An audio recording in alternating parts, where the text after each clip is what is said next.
Imagina esto por un momento. Estás en Marte. Solo. A millones de kilómetros de cualquier tipo de ayuda. ¿Qué se hace en esa situación? Pues en The Martian la respuesta es clara. Ciencia. Hoy vamos a desgranar cuánta verdad científica hay detrás de esta increíble historia de supervivencia.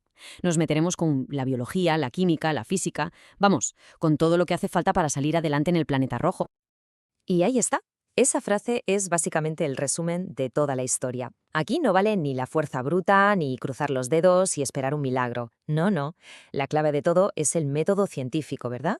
Es la herramienta definitiva. Ante un problema que parece imposible, la única salida es usar la cabeza. Lógica, experimentación, conocimiento puro y duro. A ver, para que nos hagamos una idea de la escala de este desafío, empecemos con este número. 225 millones de kilómetros. Esa es la distancia que separa a Mark Watney de casa. O sea, no es que pueda llamar y decir, oye, venid a buscarme. No hay rescate rápido que valga. Está solo, completamente solo. Es una escala que, cuesta hasta imaginarla. Y claro, aquí llegamos al primer problema, el más fundamental de todos, porque sin comida, da igual lo ingeniosa que sea la misión de rescate, llegaría demasiado tarde. Así que la gran pregunta es, ¿cómo narices se consigue que algo crezca en un planeta donde, por definición, no crece nada? ¿Cómo se genera vida en un lugar que parece diseñado para aniquilarla? Bueno, pues la respuesta, por increíble que parezca, empieza con unas patatas. Sí, como suena, pura biología y casi se podría decir que agricultura de guerrilla. Y es que aquí Watney, que para algo es el botánico de la misión, se enfrenta a su primer gran reto. Va a tener que convertir el hub, su casita marciana, en el primer huerto de la historia de Marte. Y es que los números aquí son brutales y no perdonan.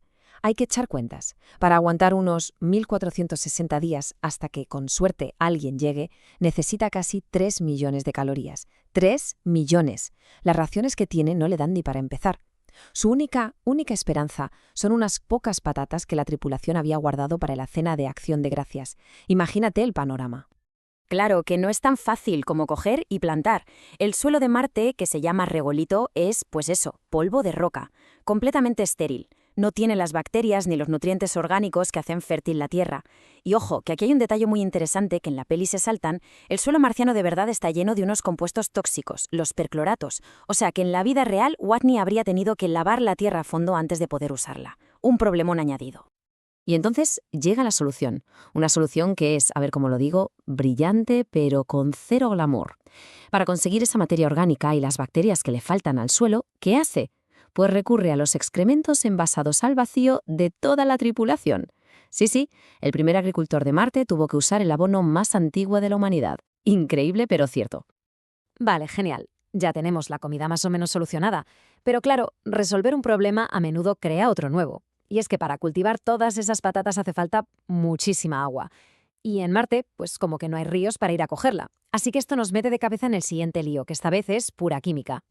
La clave está en algo que le sobró, combustible de cohete, concretamente hidracina. Es un líquido súper peligroso, muy inestable, pero su fórmula química, N2H4, tiene el secreto. ¿Vemos esa H? Es hidrógeno. Y si se consigue separar ese hidrógeno y se junta con oxígeno, pues tenemos agua. El plan es arriesgado, pero es el único que hay. El proceso es una genialidad, la verdad, y se hace en dos fases. Primero, tiene que romper la molécula de hidracina para liberar el hidrógeno por un lado y el nitrógeno por otro. Y segundo, una vez que tiene el hidrógeno, solo tiene que quemarlo. Con mucho cuidado, eso sí, lo quema con oxígeno y ¡fas! El resultado es H2O, agua pura. Bueno, y de paso una buena dosis de energía. Pero claro, la ciencia es precisa y si te equivocas, las consecuencias pueden ser explosivas. Literalmente, su primer intento acaba en una buena explosión. ¿Y por qué? Pues por una cosa muy básica, el triángulo del fuego. Tenía controlado el combustible, el hidrógeno, y la fuente de calor, una llamita, pero se le olvidó un detalle clave, el comburente. No calculó el oxígeno que ya había en el aire del hub. El resultado, en vez de una combustión controlada, una explosión masiva, un error de cálculo que casi le cuesta la vida. Bueno, parece que ya tiene comida y agua, que no es poco, supervivencia básica cubierta. Pero ahora viene otro problema, quizá más psicológico, el aislamiento total. Necesita, como sea, volver a hablar con la NASA. Y aquí es donde entramos en un desafío alucinante de ingeniería y comunicación. Consigue rescatar una sonda viejísima, la Pathfinder, y con ella una cámara que puede mover. Genial. Pero, ¿cómo te comunicas con eso? A ver, podría intentar un sistema de sí o no, pero eso es lentísimo. Podría intentar señalar letras del abecedario, pero la cámara no es tan precisa. Y entonces, la idea de genio: usar código hexadecimal.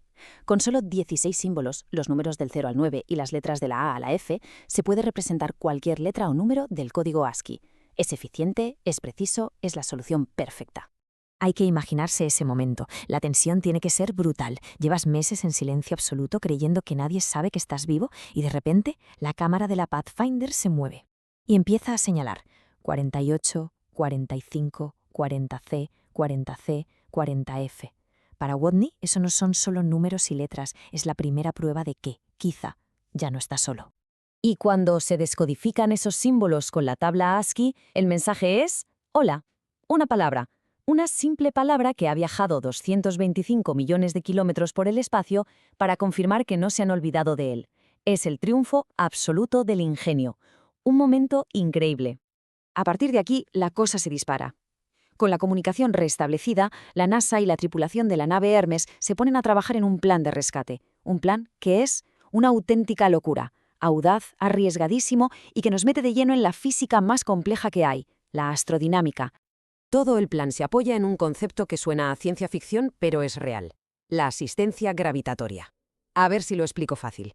La nave Hermes no tiene combustible para dar media vuelta y volver a Marte. Imposible. ¿Qué hacen?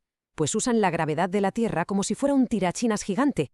Pasan rozando el planeta, la gravedad les da un empujón tremendo y ¡hala!, salen disparados de vuelta a Marte sin apenas gastar combustible. Una maniobra elegantísima. Mientras, Watney tiene que hacer su parte, salir de Marte y reunirse con ellos en órbita. Y aquí la física le echa un cable. La gravedad en Marte es mucho más débil que en la Tierra, solo un 38%, así que en teoría despegar es más fácil. Pero que sea más fácil no significa que sea fácil. Para llegar a la órbita correcta, tiene que convertir su cohete en una lata de sardinas voladora. Le quita ventanas, asientos, hasta la punta de la nave. Una salvajada.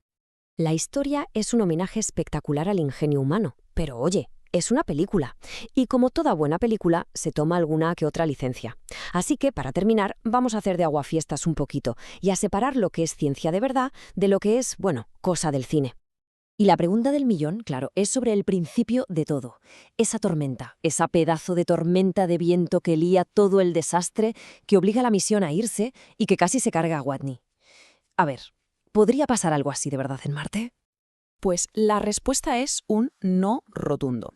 Y la razón es muy, muy simple: la densidad del aire.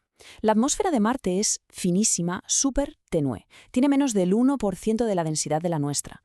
Y cuando hablamos de la fuerza del viento, la densidad lo es todo. Para que nos entendamos, un viento de 150 kilómetros por hora en Marte, que aquí sería un huracán, allí se sentiría como una brisilla de verano. Te despeinaría un poco y ya. No tendría fuerza ni para tirar una maceta, así que imagina para volcar una nave espacial de varias toneladas. Es, sin duda, la gran licencia científica de la película. Pero al final, ¿importa mucho este detalle?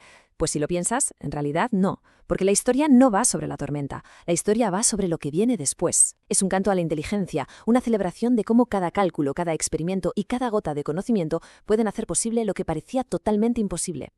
Y esto nos lleva a una reflexión final.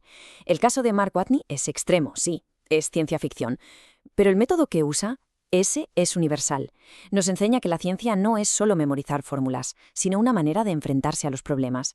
Así que la pregunta final no es sobre Marte, es sobre nuestro día a día. Cuando nos encontramos con un obstáculo que parece insuperable, ¿cuál es el primer principio científico que deberíamos aplicar?